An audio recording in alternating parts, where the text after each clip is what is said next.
आज स्पष्ट झालं ही लोक कशा प्रकारे कार्यकर्त्यांचा वापर करून घेतात, त्यानंतर डुंगणावरती लाथ मारून हाकलून देतात। त्याचं जिवंत उदाहरण म्हणजे IPS अधिकारी असलेले अण्णामलाई। आता आपल्यामधील बऱ्याच लोकांना हे माहिती नसन, अण्णामलाई IPS अधिकारी कसं काय? आणि जर ते IPS अधिकारी होते तर त्यांनी भाजपामध्ये असं काय केले, भाजपामध्ये कधी आले आणि भाजपाने त्यांचा वापर करून घेतल्यानंतर त्यांना कसं काय बाजूला केलं, याबद्दल आपण संपूर्ण सविस्तर माहिती या व्हिडिओमधून पाहणार आहोत। त्यामुळे चॅनलवरती नवीन असेल तर सबस्क्राईब करायला विसरू नका। हा व्हिडिओ खूप महत्त्वाचा आहे, त्यामुळे सर्वांनी लक्ष देऊन ऐका। दिवस होता 16 जुलै 2016चा। कर्नाटकमधील उडुपी जिल्ह्याच्या पोलीस स्टेशन बाहेर मोठी गर्दी जमली होती। मोठी घोषणाबाजी सुरू होती, लोक रस्त्यावरती उतरले होते आणि तेथील वातावरण पूर्णपणे आंदोलनमय झालं होतं। पण त्या आंदोलनाचं विशेष काय होतं माहिती का? ते कोणत्या राजकीय पक्षाच्या विरोधात नव्हतं किंवा कोणत्याही राजकीय पक्षाचं आंदोलन नव्हतं। सरकार विरोधामध्ये आंदोलन नव्हतं किंवा पोलिसांच्या विरोधामध्येही आंदोलन नव्हतं। ते आंदोलन होतं एका व्यक्तीसाठी, ज्यामध्ये हजारो लोक रस्त्यावरती उतरले होते।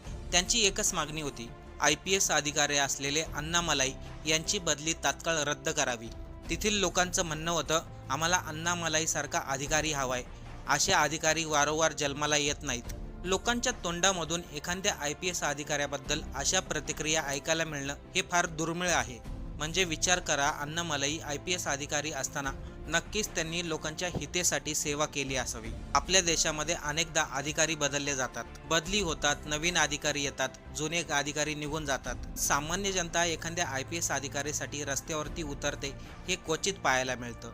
फक्त एकदाच नाही तर 3 वेळा अशी घटना घडली, जेव्हा लोक त्यांच्यासाठी रस्त्यावरती उतरले, त्यांची बदली थांबवली। कारण की अण्णामलाई फक्त सरकारी अधिकारी नव्हते, ते जनतेच्या मनामध्ये घर करून बसले होते। त्यावेळेस अण्णामलाईची चर्चा झाली होती आणि आज पुन्हा एकदा अण्णामलाईची चर्चा होत आहे। त्याचं कारण म्हणजे कशा प्रकारे त्यांचा वापर करून घेतलाय। कारण की अण्णामलाई यावेळेस चर्चेत आहे, ते त्यांच्या पोलीस सेवेमुळे नाही तर राजकीय प्रवासामुळे चर्चेत आहेत। काही वर्षापूर्वीच अण्णामलाई यांनी आपल्या IPS सेवेला रामराम ठोकून राजकारणामध्ये प्रवेश केला। आता पुढे अण्णामलाई बरोबर काय झालंय हे सर्वांनी लक्ष देऊन ऐका।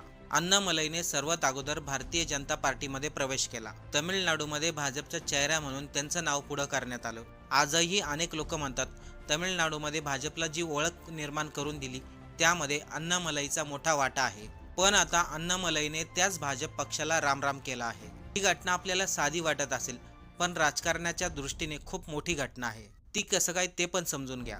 कारण की अण्णामलाई हे फक्त एक नेता नव्हते, ते राजकीय ब्रँड बनले होते। विशेषतः तमिळनाडूमधील तरुणांमध्ये त्यांची लोकप्रियता झपाट्याने वाढली होती। आपण जर अण्णामलाई यांचा प्रवास समजून घेतला तर त्यांचा वेगळापणा आपल्या लक्षात येईल। कर्नाटक कॅडरचे IPS अधिकारी म्हणून त्यांनी काम केलं। त्यांच्या कामामध्ये प्रामाणिकपणा, कठोर शासन आणि नेहमी लोकांच्या भूमिकेसाठी काम करायचं, त्यामुळे त्यांची एक वेगळी ओळख निर्माण झाली। सोशल मीडियावरती अनेकदा त्यांना सिंगम असं देखील म्हटण्यात आलं। त्यांची खरी ताकद होती त्यांचा स्वभाव, त्यांची प्रतिमा। ती कधीही राजकीय नेत्यांसारखी बनली नाही। अण्णामलाई सरळ बोलायचे, जे वाटते ते स्पष्ट बोलायचे आणि हाच गुण पुढे राजकारणात त्यांच्यासाठी मोठा ताकदी ठरला। आता इथून पुढे सुरू होती त्यांच्या राजकीय प्रवासाला। भाजपमध्ये प्रवेश केल्यानंतर अण्णामलाई यांना तमिळनाडूची जबाबदारी सोपवण्यात आली। त्या काळामध्ये भाजपची तमिळनाडूमध्ये स्थिती फारशी काही चांगली नव्हती। DMK आणि AIMDMK या दोन पक्षाचंच राजकारण तमिळनाडूमध्ये फिरत होतं। भाजपला त्या ठिकाणी जागा निर्माण करणं खूप कठीण होतं। पण तरी देखील तमिळनाडूमध्ये अण्णामलाई यांनी भाजपला पुढे घेऊन जायचं ठरवलं। अण्णामलाई यांनी थेट जनतेशी संपर्क साधला, तरुणांशी संपर्क वाढवला, त्यासाठी सोशल मीडियाचा देखील मोठ्या प्रमाणात वापर केला। अण्णामलाई त्यांच्या भाषणामधून तमिळनाडूच्या प्रश्नाबद्दल बोलू लागले, त्यामुळे तमिळनाडूमध्ये पहिल्यांदाच अनेक लोकांना भाजपबद्दल सहानुभूती वाटू लागली। विशेष म्हणजे तमिळनाडूमध्ये भाजप हा बाहेरून आलेला पक्ष अशी अनेक लोकांची भावना आहे।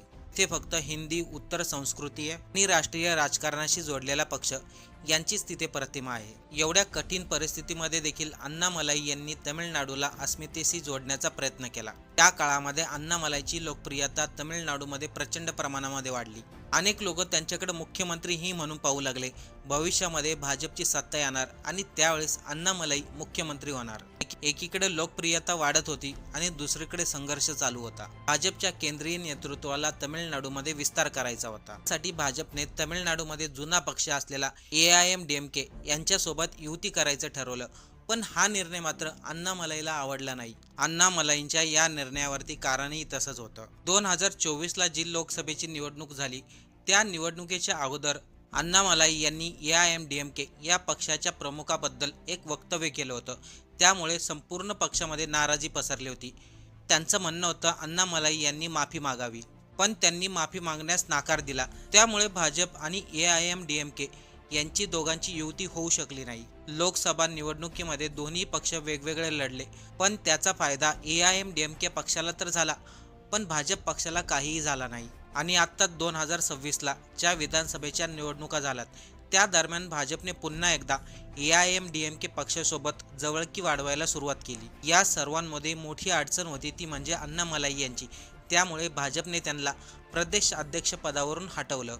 हा निर्णय अनेकांसाठी धक्कादायक होता, कारण की तमिळनाडूमध्ये भाजपचा सर्वात लोकप्रिय चेहरा बाजूला करण्यात आला होता. अण्णामलाई यांना स्टार प्रचारक म्हणून ओळखण्यात येत होतं, पण भाजपने अण्णामलाईचा मेन अधिकारच काढून घेतला आणि या घटनेपासूनच अण्णामलाई आणि भाजपमध्ये दुरावा वाढत गेला. अण्णामलाई यांचं म्हणणं होतं तमिळनाडूमध्ये त्यांना स्वतंत्र निर्णय घेण्याचा अधिकार हवा होता. त्यांना तमिळनाडूमध्ये स्थानिक परिस्थितीनुसार राजकारण करायचं होतं, पण दिल्लीमध्ये मात्र नेतृत्वाचं गणित वेगळं होतं. याच काळामध्ये आणखीन एक घटना घडली. केंद्र सरकारच्या 3 भाषेच्या मुद्द्यावरून तमिळनाडूमध्ये मोठा वाद निर्माण झाला. CBSEच्या एका निर्णयामुळे तमिळनाडूमध्ये भाषिक अस्मितेचा मुद्दा चर्चेत आला. सामान्यतः भाजपमधील नेते केंद्र सरकारच्या धोरणावर कधीही टीका करत नाहीत, पण अण्णामलाई मात्र यांनी वेगळी भूमिका घेतली. अण्णामलाई यांनी भाजपला स्पष्टपणे सांगितलं, तमिळनाडूमध्ये भाषा हा अतिशय संवेदनशील विषय आहे. लोकांच्या भावना लक्षात घेणं गरजेचं आहे.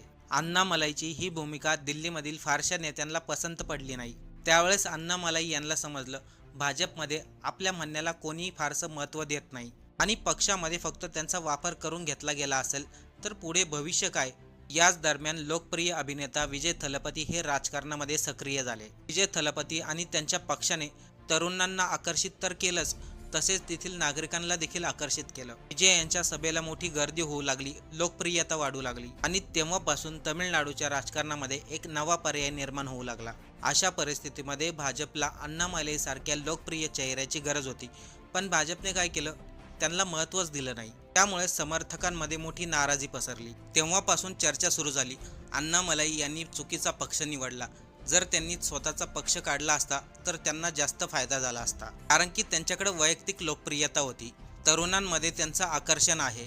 त्यामुळं जर आपण स्वतःचा पक्ष काढला तर आपल्याला जास्त फायदा होईल हे अण्णामलाई यांना समजलं, कारण की भाजपमध्ये भविष्य नाही आणि त्यांनी आपला वापर करून घेतला हे देखील त्यांना समजलं. त्यामुळे त्यांनी निर्णय घेतला, आपण भाजप पक्षातून बाहेर पडायचं आणि नवीन पक्ष स्थापन करायचा. पण यावरती लोकांनी प्रतिक्रिया दिली. मुळामध्ये अण्णामलाई यांनी ज्या पक्षामध्ये प्रवेश केला त्या पक्षाने त्यांचा वापर करून घेतलाय आणि काम झाल्यानंतर त्यांना सोडून दिलं. अण्णामलाई यांनी जर स्वतःचा पक्ष काढला तर तमिळनाडूमध्ये त्यांना फायदा होऊ शकतो का, आणि खरोखरच अण्णामलाई ज्या पक्षामध्ये होते त्यांचा वापर करून घेतला गेलाय का, या सर्वांवरती आपल्याला काय वाटतंय, आपलं मत कमेंट करून